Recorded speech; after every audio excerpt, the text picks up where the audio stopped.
I've never liked talking about this, but people always ask me what it was like working night shifts alone. They think it's just boring or lonely, but they don't know how heavy the dark hours can get. How wrong the world feels when you're the only one awake. I was 20 when I got the job at a 24/7 diner off Highway 6. It was one of those old chrome-sided places that had been around forever, with neon lights buzzing outside and vinyl booths that stuck to your skin in the summer. Truckers and drunks kept it alive during the night, and I thought it would be an easy gig. Pour coffee, clean tables, collect tips, stay awake. Most nights were slow. I'd wipe down counters, refill the ketchup bottles, and listen to the faint hum of the jukebox. Sometimes I'd get a trucker or two who'd want eggs at 3 a.m., but otherwise it was just me, the cook, and the sound of the highway. The cook, Earl, was an older guy who mostly stayed in the back. He had a bad hip and moved slow, so half the time I felt like I was running the place alone, which was fine until things started happening. It began with the bell. We had one of those little silver bells above the front door that jingled whenever someone walked in. I was cleaning a booth one night around 2:30 a.m. when the bell rang. I looked up expecting to see a customer, but the door was shut. No one was there. I figured maybe the wind had rattled it, but then it happened again the next night. Bell jingles. Empty doorway. I asked Earl if he'd ever noticed it, and he just shrugged. "This place has always been drafty," he said, but I didn't miss the way his eyes lingered on the front for a moment too long. The next week, the weirdness escalated.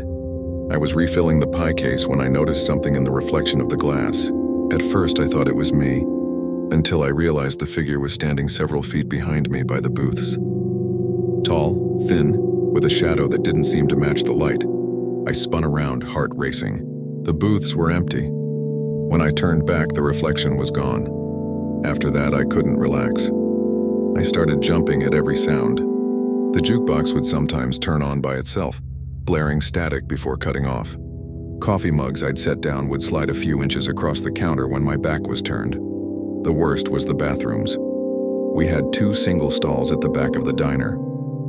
I'd avoid them at night if I could, because every time I walked past, I'd hear faint whispers like someone talking inside, just low enough I couldn't make out the words. One night, I worked up the courage to yank open the men's bathroom door. Empty, but the sink was running. The faucet turned off the second I stepped inside. I stood there staring at my reflection in the cracked mirror, my chest heaving, and just as I turned to leave, I swear I saw movement behind me in the mirror, a shape in the corner of the stall, standing completely still. When I spun around, there was nothing. I told myself I was overtired, hallucinating. But then came the night I almost quit. It was dead quiet around 4 a.m. when the bell above the door jingled. I looked up from wiping the counter, and for once the door was swinging open. A man stepped inside, at least I think it was a man. He was tall, his shoulders brushing the frame of the door, and he wore a long, dark coat that looked soaked even though it hadn't rained in weeks. His head was tilted slightly, and I couldn't see his face beneath the shadow of the neon sign behind him. Hi there," I said, forcing a smile. "Sit anywhere you like." He didn't move, just stood in the doorway dripping onto the tile. The silence stretched until my skin crawled. I glanced toward the kitchen, hoping Earl would come out, but he never did. Finally, the man moved slowly, deliberately, sliding into the booth closest to the window. I grabbed a menu and walked over, trying to steady my shaking hands. "Coffee?" I asked. He nodded once. I poured him a cup, the steam curling between us. That's when I finally looked at his face, or tried to. There wasn't one. His features were blurred like bad reception on a TV screen. My eyes kept trying to focus, but slipped away as though his face refused to exist. I froze, menu still in my hand. He lifted the cup of coffee and held it in front of where his mouth should have been. I didn't see him drink, but the liquid lowered in the cup. That was enough for me. I mumbled something about getting his order and bolted to the kitchen. "Earl," I whispered, "there's someone out there." Earl was leaning against the counter, pale, staring at the swinging kitchen door. "I know," he said softly. That chilled me more than anything. When I peeked back into the dining area, the booth was empty. The coffee cup sat untouched, filled to the brim, steam still rising. I quit the next morning. I didn't wait for my paycheck. Didn't even tell Earl. I just left. To this day, I can't drive past that diner without feeling my stomach twist. The neon sign is still there, buzzing faintly against the night sky. Sometimes I think about stopping, just to see if it was all in my head. But then I remember that blurred face, and the sound of that bell, ringing when no one walked in. I know better now. Some places aren't meant to be open all night. I took the job because I was broke and desperate. Simple as that. The mall had been half dead for years, ever since the bigger shopping centers opened closer to the city. By the time I got hired, only a handful of stores were still open. An old shoe outlet, a dollar store, and a small diner near the entrance. The rest of it was shuttered. Empty storefronts with dark windows, mannequins gathering dust behind metal grates. The company that owned the place didn't want to pay for a full team of guards, so they hired 2 of us to alternate nights. My shift was midnight to 6 a.m. My job? Walk the halls every hour, check doors, and make sure no one was breaking in to squat or vandalize. It sounded easy enough. I figured I'd get paid for sitting in a chair most of the night. But the first thing I noticed was how quiet it was. Too quiet.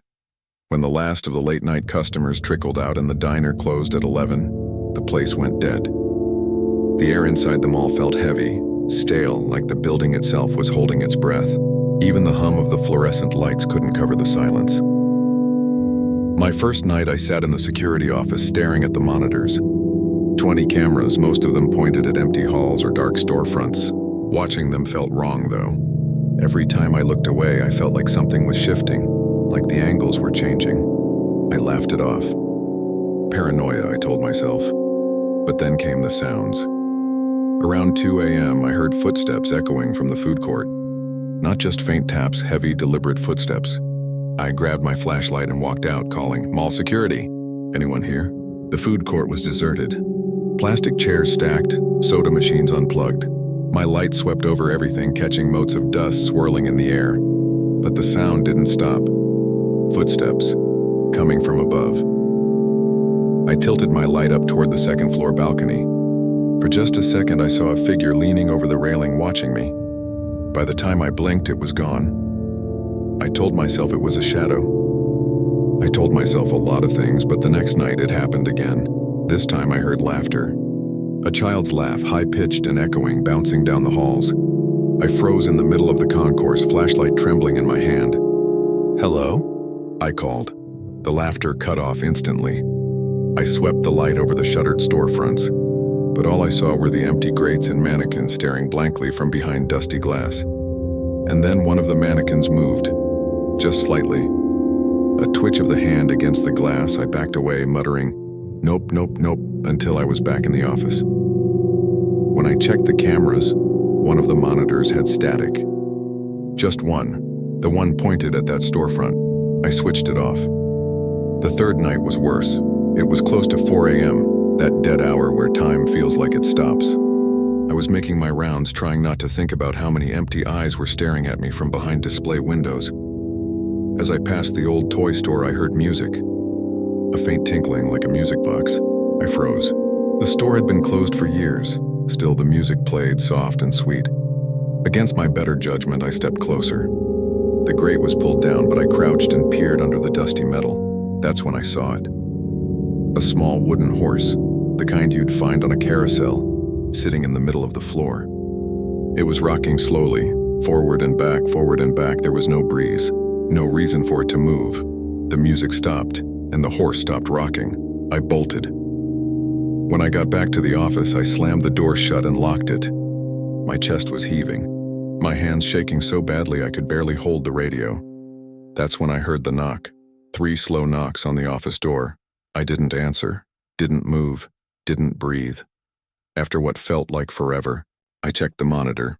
The camera outside the office showed the hallway empty, but the door handle was still turning, rattling like someone was testing it.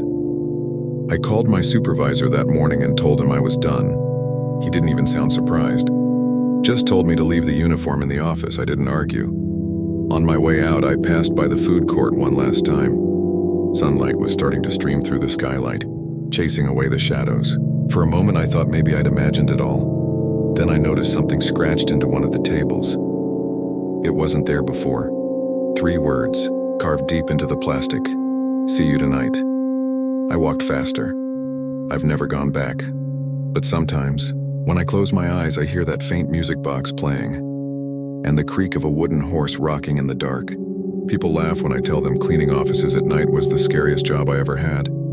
They think it's just vacuuming carpets and wiping down desks. But those people never spent 8 hours alone inside a 30-story building with nothing but humming lights and endless empty hallways. I was 21, broke, and the night shift paid better than day. My job was simple: clean the executive floors, empty the trash, wipe surfaces, and vacuum. The building was mostly glass, the kind that gleams in the day and turns into a black mirror at night. The first couple of nights were fine, boring even. I'd pop in my earbuds, crank some music, and try to make the hours go faster. But soon I started noticing things I couldn't explain. It began with the elevators. I'd be pushing my cart down the hall when I'd hear the ding. The doors would slide open. No one inside. The elevator would just sit there waiting. The first time I figured someone had called it from another floor, but then it started happening constantly. Every night around 2 a.m., that elevator would open on its own. I tried ignoring it. But one night I stepped closer and realized the panel inside was dark. No buttons lit, no floor selected. It shouldn't have been moving at all. Then came the glass. The building had huge windows overlooking the city. Sometimes, I'd catch my reflection in the dark glass as I cleaned. But one night, I noticed something wrong. I was standing in the break room, wiping down the counter when I glanced at the window. My reflection was there, but it wasn't moving the way I was. I froze. In the glass, my reflection was still wiping the counter, long after I'd stopped. Its movements were slower, exaggerated, like it was mocking me. I backed out of the room without turning my back on it. After that, I stopped looking at the windows. But the worst part was the 30th floor. That was the executive floor. Long hallways, fancy carpet, corner offices. My supervisor told me it had been remodeled after a fire years ago. Nobody worked up there anymore, but I was still supposed to clean it once a week. The first time I went up, the air felt different. Stale, heavy, like the whole floor had been sealed off too long. I was vacuuming one of the offices when I heard typing, the faint click-clack of a keyboard. I shut off the vacuum and listened. It was coming from the corner office at the end of the hall. The door was half open. Light spilled out into the hall. I should have left. I know that now.